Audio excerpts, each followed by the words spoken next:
3 sortes d'argent. Il y a l'argent de Dieu, l'argent du gouvernement et il y a l'argent du peuple. 3 sortes d'argent. L'argent de Dieu, c'est quoi? C'est l'or et l'argent. C'est la matière. Quand on dit que l'or et l'argent sont à Dieu, il ne s'agit pas des billets de dollars. Il ne s'agit pas des billets d'euros. Quand on dit l'or et l'argent sont à Dieu. Quand on dit argent, ce n'est pas argent papier. C'est l'argent, le produit minier. Amen. Et la Bible dit dans Agé 2, verset 8, « L'argent est à moi et l'or est à moi, dit l'Éternel des armées. » Lorsque Dieu dit ça, il ne dit pas que le franc congolais est à lui ou le euro est à lui. Il dit l'argent, la matière première, argent, or est à lui. Deuxièmement, il y a l'argent du gouvernement. Le dollar, l'euro, le CFA, le franc congolais. Ça, c'est l'argent du gouvernement. Dans Matthieu 22, versets 17 à 21, la Bible dit, « Dis-nous donc ce qu'il t'en semble. Est-il permis ou non de payer le tribut à César ?» Jésus, connaissant leur méchanceté, répondit, « Pourquoi me tentez-vous, hypocrite? Montrez-moi la monnaie avec laquelle on paye le tribut. » Et ils lui présentèrent un denier. Il leur demanda, « De qui sont cette effigie et cette inscription ?» « De César, lui répondirent-ils. Alors il leur dit, « Rendez donc à César ce qui est à César et à Dieu ce qui est à Dieu. » Jésus-Christ a reconnu que cette monnaie-là n'était pas à Dieu, mais elle était à César et elle était au gouvernement. Amen. Mais Dieu, qui règne sur tout, est capable de te donner l'argent du gouvernement. Il peut te bénir en euros, te bénir en dollars, mais sachez que l'interprétation que nous donnait de AG n'est pas que quand on dit l'or et l'argent sont à Dieu, on dit les billets. Non, là c'est l'or, l'argent matière, mais Dieu aussi récupère l'argent du gouvernement afin de te rendre riche, mais là c'est l'argent du gouvernement. Amen. Troisièmement, il y a l'argent du peuple. Et là, c'est une connaissance générale que j'aimerais apporter aux hommes d'affaires qui sont en ce lieu. Est-ce qu'il y a des hommes d'affaires ici? Levez bien la main. Ok. Voici mes frères, vous qui êtes dans les affaires, vous devez savoir qu'au-delà de l'argent de Dieu et de l'argent du gouvernement, il y a ce qu'on appelle l'argent du peuple. C'est la crypto-monnaie. C'est l'argent qui circule sur Internet. Ce n'est pas de l'argent qu'on touche, mais c'est l'argent dans un terme qu'on appelle Bitcoin. Qui connaît Bitcoin? C'est de l'argent qu'on ne touche pas, mais qui existe sur Internet.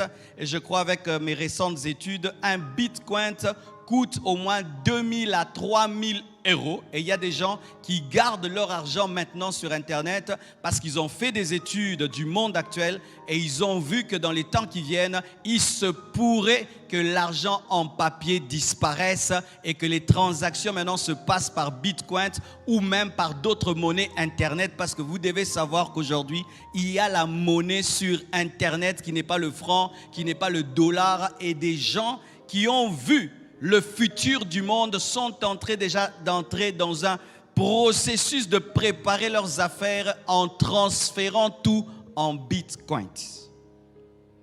Et je lis la Bible et j'ai trouvé la crypto-monnaie. La crypto-monnaie dans Apocalypse 13, versets 16 à 18. J'aimerais vous dire que le prophète Jean a vu que dans les années qui viennent, l'argent ne sera plus l'argent qu'on touche, mais ce sera de l'argent sur Internet. Car s'il y a un endroit où on peut contrôler qui achète et qui vend, c'est sur Internet. Amen. Hein? Car je peux avoir des marchés parallèles, je te donne les francs congolais à gauche et à droite et on ne sait pas. Mais si tout se régule sur Internet, mon frère, là, les gouvernements peuvent dominer sur tout acheteur et sur tout vendeur. La Bible dit dans Apocalypse 13, versets 16 à 18, « Et elle fit que tous, petits et grands, riches et pauvres, libres et esclaves, reçussent une marque sur leur main droite ou sur leur front, et que personne ne put acheter ni vendre sans avoir la marque. » Et c'est dans le domaine de l'Internet qu'on parle de plus en plus de marques et de codes. Amen. Hein?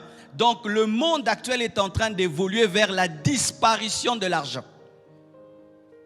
Dans le futur, il n'y aura plus de billets, mes frères. Dans le futur, il n'y aura plus des pièces, mais l'argent sera virtuel mais réel. C'est pourquoi, si tu es un homme d'affaires, en attendant que Jésus-Christ revienne, tu dois positionner tes affaires sur le plan informatique. Si tu restes que dans ce qu'on touche, dans ce qu'on palpe, tu auras un problème dans tes affaires. C'est pourquoi remarquez, lorsque les ordinateurs sont venus, lorsque l'Internet a commencé, il y a des entreprises qui ont pris à la légère l'Internet et qui ne se sont pas mis à jour, qui n'ont pas formé leurs travailleurs pour maîtriser l'Internet. Aujourd'hui, ces grandes entreprises sont déphasées parce que les choses aujourd'hui se passent sur Internet. Et c'est là que des grandes entreprises naissent comme Google, comme PayPal, des grandes entreprises naissent comme Amazon. Des transactions se passent sur le net, mais les gens deviennent riches.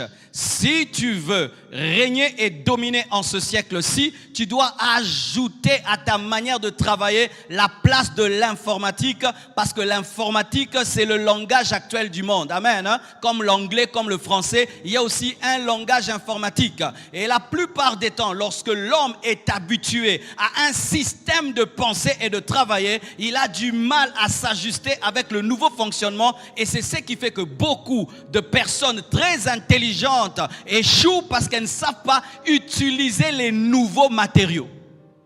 Amen. Hein? Il fut un temps dans la guerre, on utilisait des pierres. Amen. Et puis un homme a découvert le couteau. Il a découvert les lances. Tous ceux qui sont restés dans les pierres ont été vaincus par ceux qui ont découvert des flèches. Et quand d'autres ont découvert des mitrailleuses, ceux qui sont restés dans les flèches ont été battus par ceux qui ont des mitrailleuses. Et quand on a découvert des bombes atomiques, ceux qui sont restés dans les mitrailleuses sont vaincus par les bombes atomiques. Il en est de même dans le domaine des affaires. Lorsqu'il y a un nouvel outil et tu ne le maîtrises pas, les hommes qui sont en avance par rapport à toi dans l'utilisation de cet outil te vaincront. Amen. Hein? Prenez le temps, allez étudier sur Internet, tapez Bitcoin ou bien crypto-monnaie. Vous allez vous rendre compte qu'il y a un shift économique qui est en train de se préparer. Beaucoup de gens ne connaissent pas ce langage-là, mais bientôt, très bientôt, mes frères, les choses se passeront plus sur le net que dans la vraie vie. Alors si déjà dans l'Internet du présent, qui est de bas niveau, où nous sommes dans la 4G, bientôt là il y aura la 5G, la 6G, tu es dépassé mon frère, lorsque ce niveau-là va arriver, tu seras totalement obsolète. Et je vous assure, le domaine de la technologie ne pardonne pas. Vous voyez, quand l'Internet est venu, beaucoup d'églises ont négligé l'Internet. Pourquoi? C'était avoir une chaîne de télé et une chaîne de radio. Quand un pasteur a une chaîne de télé, une chaîne de radio, il trouvait qu'il a de l'impact. Mais aujourd'hui, si tu as une chaîne de télé et tu as une chaîne de radio, mais tu n'es pas sur le net, tu n'as pas d'impact. Parce que ta chaîne de télé va émettre à Kinshasa, mais ne va pas sortir jusqu'à l'étranger. Mais celui qui a de l'impact sur Internet a plus d'impact dans le monde que celui qui a toute une chaîne de télé et de radio. Pourquoi? L'informatique a bouleversé les donnes. Il en est de même sur le plan des affaires. Amen. Faites les affaires, mais n'oubliez pas l'ordinateur. N'oubliez pas l'Internet, parce que l'Internet te permet, quand tu fais les affaires, de traiter avec le monde entier. Amen. Donc ça, c'était pour la connaissance générale. Nous sommes dans notre culte des projets. Dans les projets que vous faites, n'oubliez pas la monnaie du peuple. On l'appelle monnaie du peuple parce qu'elle n'est pas gérée par les banques, elle n'est pas gérée par les gouvernements jusque-là. Mais je crois que dans l'évolution de la crypto-monnaie, elle sera